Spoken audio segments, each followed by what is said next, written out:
Guarantee news ಎಕ್ಸ್ಪ್ಲೇನರ್ಗೆ ಸ್ವಾಗತ. ನಾನು ದುರ್ಗೇಶ್ ನಾಯಕ. ರಾಜ್ಯದಲ್ಲಿ ಅತಿಯಾಗಿ ಸುರಿಯುತ್ತಿರುವಂತಹ ಮಳೆ ಸಾಕಷ್ಟು ಅವಾಂತರಗಳನ್ನ ಸೃಷ್ಟಿಸಿದೆ. ಅದರಲ್ಲೂ ಕೂಡ ಉತ್ತರ ಕರ್ನಾಟಕ ಮತ್ತು ಕಲ್ಯಾಣ ಕರ್ನಾಟಕ ಭಾಗದ ಜನರಿಗೆ ಸಾಕಷ್ಟು ತೊಂದರೆಗಳಾಗ್ತಾ ಇದೆ. ಅಪಾರ ಪ್ರಮಾಣದ ಬೆಳೆಗಳನ್ನು ಕಳೆದುಕೊಂಡು ಇವತ್ತು ರೈತರು ಸಾಕಷ್ಟು ಬೀದಿಗೆ ಬಂದಿರುವಂಥದ್ದು, ಮನೆಗಳನ್ನು ಕಳೆದುಕೊಂಡು ಸಾಕಷ್ಟು ಬೀದಿಗೆ ಬಂದು ತಮ್ಮ ಅಸಮಾಧಾನ ಆಕ್ರೋಶವನ್ನು ಹೊರಹಾಕ್ತಿದ್ದಾರೆ. ಇತ್ತ ವಿಪಕ್ಷಗಳಂಥ BJP JDS ಕೂಡ ರಾಜ್ಯ ಸರ್ಕಾರದ ವಿರುದ್ಧ ಅಸಮಾಧಾನ ಆಕ್ರೋಶವನ್ನು ಹೊರಹಾಕ್ತಾ ಇದೆ. ಪ್ರಮುಖವಾಗಿ ಜನರ ಬೇಡಿಕೆಗಳಿಗೆ ಮತ್ತು ಜನರ ಸಮಸ್ಯೆಗಳಿಗೆ ಸರಿಯಾಗಿ ಸರ್ಕಾರ ಸ್ಪಂದಿಸ್ತಿಲ್ಲ ಅನ್ನುವಂಥ ಆರೋಪವನ್ನು ಮಾಡಿ BJP ಇದೀಗ 2 ತಂಡಗಳನ್ನು ಮಾಡಿಕೊಂಡು ಉತ್ತರ ಕರ್ನಾಟಕ ಮತ್ತು ಕಲ್ಯಾಣ ಕರ್ನಾಟಕ ಪ್ರವಾಸವನ್ನು ಕೈಗೊಂಡಿದೆ.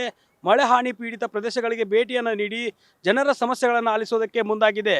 ಪ್ರಮುಖವಾಗಿ ವಿಜೇಂದ್ರ ಅವರ ನೇತೃತ್ವದಲ್ಲಿ ಒಂದು ತಂಡ ಕಲ್ಯಾಣ ಕರ್ನಾಟಕದಲ್ಲಿ ಪ್ರವಾಸವನ್ನು ಕೈಗೊಂಡರೆ, ಇನ್ನೊಂದು ತಂಡ ಉತ್ತರ ಕರ್ನಾಟಕ ಭಾಗದಲ್ಲಿ ಸಾಕಷ್ಟು ಮಳೆ ಹಾನಿಯಾಗಿರುವಂಥ ಪ್ರದೇಶಗಳಿಗೆ ಭೇಟಿಯನ್ನು ನೀಡಿ ಜನರ ಸಮಸ್ಯೆಗಳನ್ನು ಕೇಳ್ತಾ ಇದೆ. ಪ್ರಮುಖವಾಗಿ ಈ ಒಂದು ಮುಂಗಾರು ಸಂದರ್ಭದಲ್ಲಿ ಆದಂಥ ಬೆಳೆಯ ಹಾನಿಯ ಪ್ರದೇಶಕ್ಕೆ ಭೇಟಿ ನೀಡುವ ಮೂಲಕ ರಾಜ್ಯ ಸರ್ಕಾರದ ವಿರುದ್ಧ ಚಾಟಿಯನ್ನು ಬೀಸುವ ಕೆಲಸವನ್ನು ವಿಪಕ್ಷವಾಗಿ BJP ಮಾಡ್ತಾ ಇದೆ. ಇದಕ್ಕೆ ಪ್ರತ್ಯುತ್ತರವಾಗಿ CM ಸಿದ್ದರಾಮಯ್ಯ ಅವರು ಕೂಡ ನಾಳೆ ಕಲ್ಯಾಣ ಕರ್ನಾಟಕ ಪ್ರದೇಶಕ್ಕೆ ಭೇಟಿಯನ್ನು ನೀಡ್ತಿದ್ದಾರೆ. ಅದರಲ್ಲೂ ಕೂಡ ಕಲ್ಯಾಣ ಕರ್ನಾಟಕ ಭಾಗದ ಯಾದಗಿರಿ, ಕಲಬುರಗಿ, ಬಾಗಲಕೋಟೆ, ವಿಜಯಪುರ ಸೇರಿದಂತೆ ಹಲವು ಜಿಲ್ಲೆಗಳಿಗೆ CM ಸಿದ್ದರಾಮಯ್ಯ ಭೇಟಿಯನ್ನು ನೀಡ್ತಿದ್ದಾರೆ.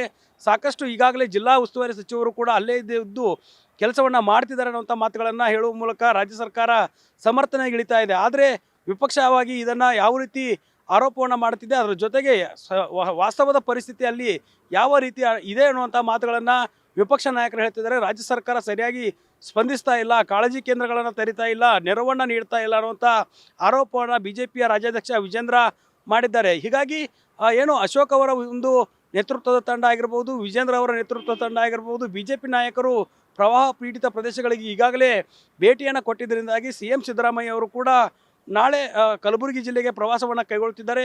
ಬೀದರ್ ಜಿಲ್ಲೆಯಲ್ಲೂ ಕೂಡ ಸಾಕಷ್ಟು ಮಳೆಯಿಂದ ಅವಾಂತರ ಆಗ್ತಾ ಇದೆ. ಮಹಾರಾಷ್ಟ್ರದಿಂದ ಸಾಕಷ್ಟು ನೀರು ರಾಜ್ಯಕ್ಕೆ ಹರಿದು ಬರ್ತಿರೋದ್ರಿಂದ ಇಲ್ಲಿರುವಂತಹ ಬೆಳೆಗಳು, ಪ್ರಮುಖವಾದ ಬೆಳೆಗಳು ಹಾನಿಗೊಳಗಾಗ್ತಿದ್ದಾವೆ. ಹೀಗಾಗಿ ಒಂದು ಸಮೀಕ್ಷೆಯನ್ನು ಮಾಡುವ ಮೂಲಕ ರಾಜ್ಯ ಸರ್ಕಾರ ಪರಿಹಾರವನ್ನು ಘೋಷಿಸಬೇಕು, ತುರ್ತಾಗಿ ಜನರ ಸಮಸ್ಯೆಗಳಿಗೆ ಸ್ಪಂದಿಸಬೇಕು ಅನ್ನುವಂಥ ಒತ್ತಾಯವನ್ನು ಸ್ವಪಕ್ಷೀಯ ಸಚಿವರಾದಂಥ ಈಶ್ವರ್ ಖಂಡ್ರೆ ಮತ್ತು ರಹೀಂ ಖಾನ್ ಅವರು ರಾಜ್ಯದ ಮುಖ್ಯಮಂತ್ರಿ ಆಗಿರುವಂಥ CM ಸಿದ್ದರಾಮಯ್ಯ ಅವರಿಗೆ ಭೇಟಿ ಮಾಡಿ ಮನವಿಯನ್ನು ಮಾಡಿದ್ದಾರೆ. ಹೀಗಾಗಿ ನಾಳೆ CM ಸಿದ್ದರಾಮಯ್ಯ ಅವರು ಕಲಬುರಗಿ ಭಾಗದ ಜಿಲ್ಲೆಗಳಿಗೆ ಭೇಟಿಯನ್ನು ಕೊಡ್ತಿರೋದ್ರಿಂದ ಈ ಒಂದು ಭಾಗದಲ್ಲಿ ಆಗಿರುವಂಥ ಮಳೆಯ ಹಾನಿ ಪ್ರದೇಶಕ್ಕೆ ಭೇಟಿ ನೀಡಿ ಅಲ್ಲಿ ಪರಿಶೀಲನೆ ನಡೆಸ್ತಾರೆ. ಅದರ ಜೊತೆಗೆ ಅಧಿಕಾರಿಗಳ ಜೊತೆಗೂ ಕೂಡ ಸಭೆಯನ್ನು ನಡೆಸಿ ಸ್ಥಳದಲ್ಲಿಯೇ ಒಂದು ಪರಿಹಾರ ಕೊಡುವಂಥ ಕೆಲಸಕ್ಕೆ ಮುಂದಾಗಿದ್ದಾರೆ. ಈ ಒಂದು 2 ಅಂಶಗಳನ್ನು ಇಟ್ಕೊಂಡು ನೋಡೋದಾದರೆ ರಾಜ್ಯದಲ್ಲಿ ಪ್ರವಾಹ ಪಾಲಿಟಿಕ್ಸ್ಗೆ ರಾಜ್ಯ ಕಾಂಗ್ರೆಸ್ ಮತ್ತು ರಾಜ್ಯ BJP ಮುಂದಾಗಿದೆಯಾ ಅನ್ನುವಂಥದ್ದು, ಜನರ ಸಮಸ್ಯೆಗಳಿಗೆ ಸರಿಯಾಗಿ ಸ್ಪಂದಿಸಬೇಕಾದಂಥ ವಿಪಕ್ಷ ಆಗಿರ್ಬೋದು, ಆಡಳಿತ ಪಕ್ಷ ಆಗಿರ್ಬೋದು, ಈ ಒಂದು ಪಕ್ಷಗಳು ಯಾವಾಗ ಇದರಲ್ಲಿ ರಾಜಕೀಯವನ್ನು ಮಾಡ್ತಿದ್ದಾವೆ ಅನ್ನುವಂಥ ಆರೋಪಗಳು ಕೂಡ ಕೇಳಿ ಬರ್ತಿದ್ದಾವೆ. ಹೀಗಾಗಿ ರಾಜ್ಯ ಸರ್ಕಾರ ಆಡಳಿತ ಪಕ್ಷವಾಗಿ ಜನರ ಸಮಸ್ಯೆಗಳನ್ನು ಯಾವ ರೀತಿ ತೆಗೆದುಕೊಂಡು ಹೋಗುತ್ತೆ, ಜೊತೆಗೆ ವಿಪಕ್ಷವಾಗಿ ಜನರ ಸಮಸ್ಯೆಗಳನ್ನು ರಾಜ್ಯ ಸರ್ಕಾರಕ್ಕೆ ಮುಟ್ಟಿಸುವಂಥ ಕೆಲಸವನ್ನು BJP ಯಾವ ರೀತಿಯಾಗಿ ಮಾಡ್ತಿದೆ ಅನ್ನೋದು ಕೂಡ ಭಾಳಷ್ಟು ಚರ್ಚೆ ಆಗ್ತಾ ಇದೆ.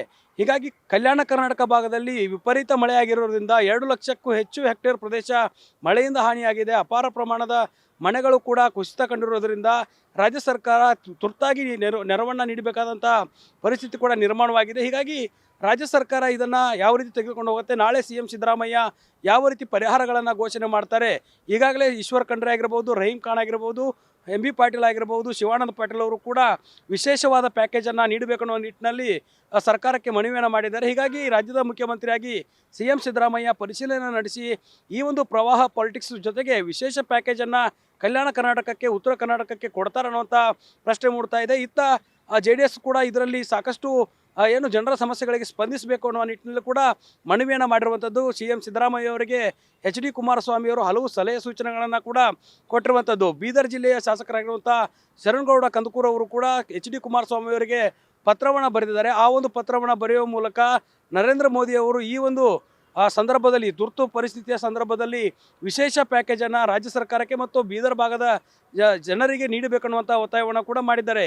ಹೀಗಾಗಿ ರಾಜ್ಯದಲ್ಲಿ 3 ಪಕ್ಷಗಳಾದಂಥ JDS, ಕಾಂಗ್ರೆಸ್, BJP ಈ ಒಂದು ಕಲ್ಯಾಣ ಕರ್ನಾಟಕ ಭಾಗದಲ್ಲಿ ಆಗಿರುವಂಥ ಮಳೆಯ ಹಾನಿ ಜೊತೆಗೆ ಆ ಒಂದು ಪ್ರದೇಶದಲ್ಲಿ ಆಗಿರುವಂಥ ಬೆಳೆಯ ಒಂದು ಹಾನಿಗೆ ಯಾವ ರೀತಿ ಪರಿಹಾರವನ್ನು ಕೊಡುತ್ತೆ, ಜೊತೆಗೆ ರಾಜ್ಯ ಸರ್ಕಾರ ಇದನ್ನು ಯಾವ ರೀತಿ ತೆಗೆದುಕೊಳ್ಳುತ್ತೆ ಮತ್ತು ವಿಶೇಷವಾದ ಪ್ಯಾಕೇಜನ್ನು ಏನಾದರೂ ಘೋಷಣೆ ಮಾಡುವ ಮೂಲಕ ಸಂಕಷ್ಟದಲ್ಲಿರುವಂಥ ರೈತರ ಕೈ ಹಿಡಿಯುವ ಕೆಲಸವನ್ನು ಮಾಡುತ್ತಾ ಅನ್ನೋದನ್ನು ಕಾದು ನೋಡಬೇಕಾಗುತ್ತೆ.